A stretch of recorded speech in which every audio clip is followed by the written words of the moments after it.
Takeo Takei was born in 1894 in the Nagano prefecture in Japan. As a child, he suffered from persistently poor health, and his frequent illnesses kept him away from school more than he was actually in attendance. Consequently, he spent much of his time indulging his fascination and passion for drawing. His innate talent was manifest, but his father strongly disapproved of his son's artistic ambitions. But he couldn't be dissuaded from his chosen path, and he went on to attend the Tokyo Art School with the grudging permission of Takei's senior. There he studied painting and graduated in 1919 when he was 25 years old. 2 years later he married, and in 1922 he illustrated the cover of the first edition of the children's magazine Kodomo no Kuni, which translates into English as Children's Land. More covers and page illustrations followed in rapid succession, and each new image revealed the remarkable depth and range of his creative imagination and graphic sensibility. Even while devoting a lot of his time and energy to the magazine, Takei worked on other projects, and in 1924 his children's book with the somewhat disturbing title The Dreams of Dr. Plague was published. The cover and frontispiece were created in washes of watercolour and printed in full colour, but the bulk of the illustrations, which mercifully appear to have avoided the topic of plague altogether, were created in pen and ink and printed as line only. As with much of Takei's work, I have little to no idea what the narratives were actually about, but the illustrations featured highly amusing, if to westernize, impenetrable combinations of peculiar characters, arranged with scant regard for perspective, scale, or conventional representation. By 1925, Takei had become a dominant and prevalent fixture with Kodomo no Kuni, and all the remarkably inventive work he produced for the magazine for the next 2 decades was reproduced using the full-colour offset lithographic print process. This enabled him to work freely in any medium or combination of mediums, and his most frequently used were watercolour, gouache, crayon and pen and ink. In addition to his career as an illustrator, Takei also worked as an artist, mostly creating limited edition prints. And in 1925 he had a well-received one-man exhibition of his art at a Tokyo gallery. It was also in 1925 that his next book project was published, a Japanese edition of Aesop's Fables. And as you might expect, the resulting images were a highly agreeable collision of cultures, stylistic norms and icons. There were relatively few full-colour painted pages, and those that were in colour were largely devoid of any line work. But there were many more of his expected angular line-only drawings, some of which were printed as monochrome, and others which had flat non-representational colour added to isolated areas of the image. Whether this effect was created with woodblock printing or added by Takei as flat washes I couldn't say with any confidence. But his free-roaming imagination and humorous, occasionally unsettling character design all contributed to the popular and critical success of this not often seen meeting of East and West.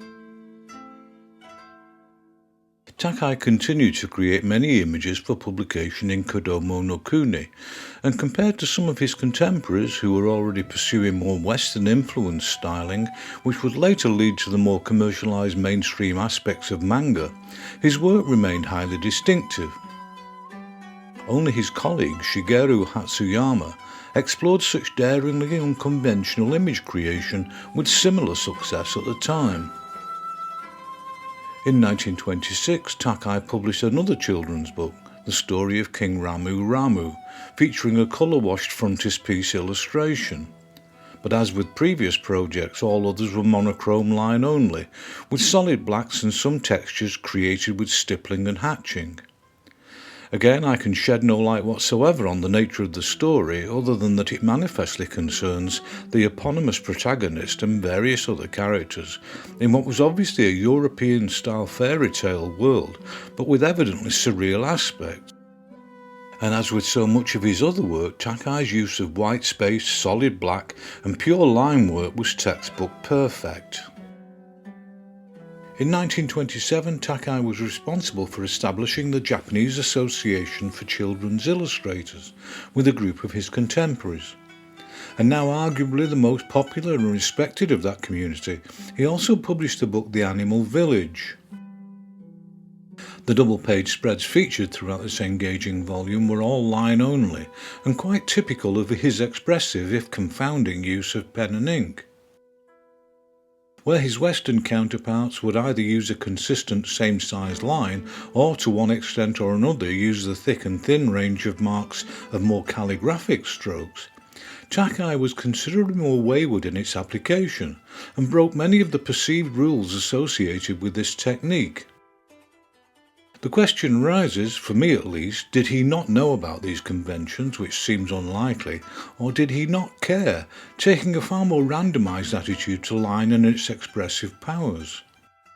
And while pondering this aspect of his graphic technique, this might also be the best opportunity I can find to point out what I see as a clear similarity between Takei's approach and that of British children's illustrator Edward Lear, the best part of a century earlier. It's also asserted by one source at least that he was an admirer of the Swiss artist Paul Klee, and whether that's correct I don't know, but it would certainly make sense. 1927 also saw the publication of Takei's Toy Box, featuring a collection of peculiar characters drawn in the main to resemble wooden figures, and most frequently devoid of background elements. Whether there was any meaningful narrative running through this book, or whether the Japanese text accompanying each figure was simply a description of the toys, I really don't know. But in addition to the actual Japanese, this collection of peculiar character pieces also incorporated additional drawn elements of language, including phonetic westernized Japanese, English and French. And although the cover and frontispiece of this book featured watercolour wash illustrations, the other pages were created with flat colours more in line with woodblock print.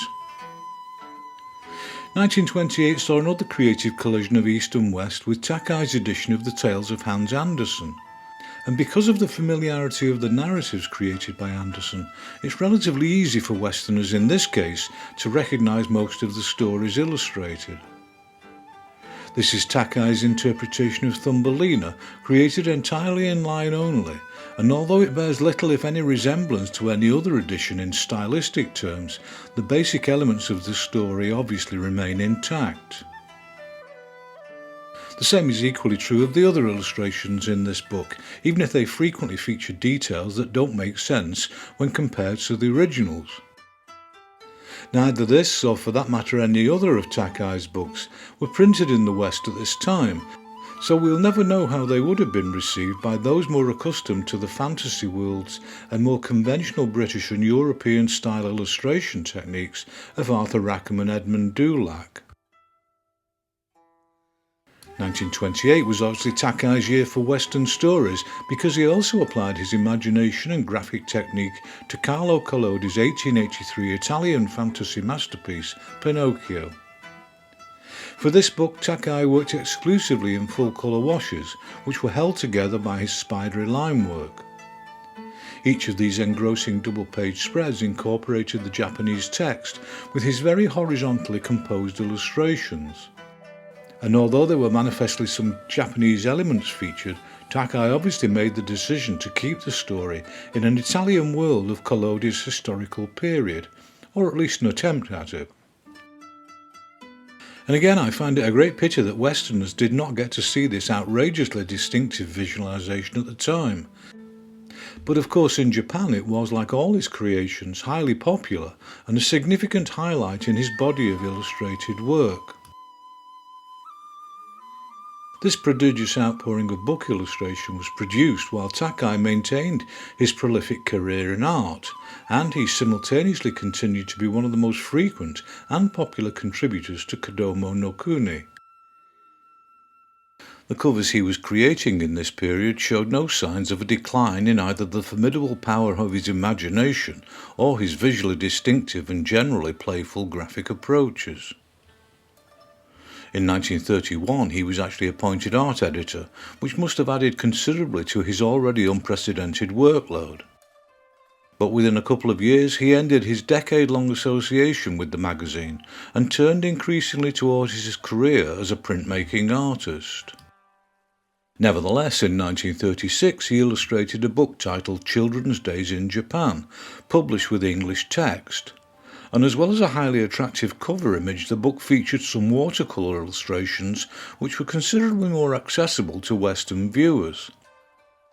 Whether this was deliberate on Takei's part, I don't know, but the two colour spot illustrations he produced for this publication also appeared to be more visually restrained. Not that this was at all to their detriment, and the whole project was an educational and visually delightful way for Western children to learn about their Oriental counterparts. But other than this exception, it was art which now occupied his time and creative energy. And alongside his limited edition prints in the middle of the 1930s, he also began creating what in Japanese are called kanpon, a series of art books exploring the potent graphic potential of traditional print methods and handmade papers and cards.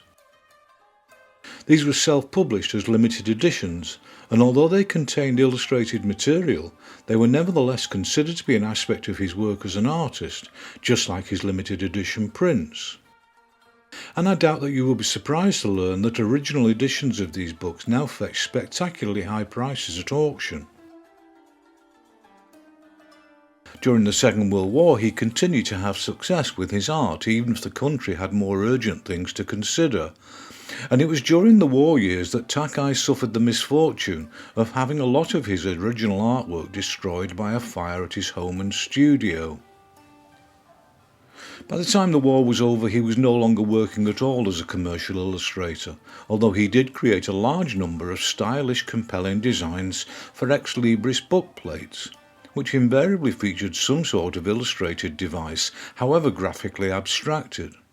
And they were in great demand from wealthy clients whose personal libraries had survived the conflict. But it was the production of more kanpon which had clearly overtaken his creative output in the later 1940s. Some of these seem to have been produced simply for their visual appeal, but there were also quite a few which were narrative in nature. And in 1951 he had particular success with the handmade woodblock printed book The Tale of Moridon. This book featured a collection of semi-abstracted images printed in black and reddish-brown on heavily textured paper, with at least some echoes of his earlier book illustration. But where his earlier books have been available to and affordable by the widest possible range of Japanese children, these limited editions were created as collector's items and priced as such. In later life he also continued to create many limited edition semi-abstracted art prints, both as woodblocks and lithographs, and he developed a particularly strong reputation for the series of bird-themed prints which dominated his later output and sold in large numbers to eager collectors. And it was the staggering volume of prints and kanpon he created which kept him occupied into old age and up to his eventual death in Tokyo in 1983 at the age of 88.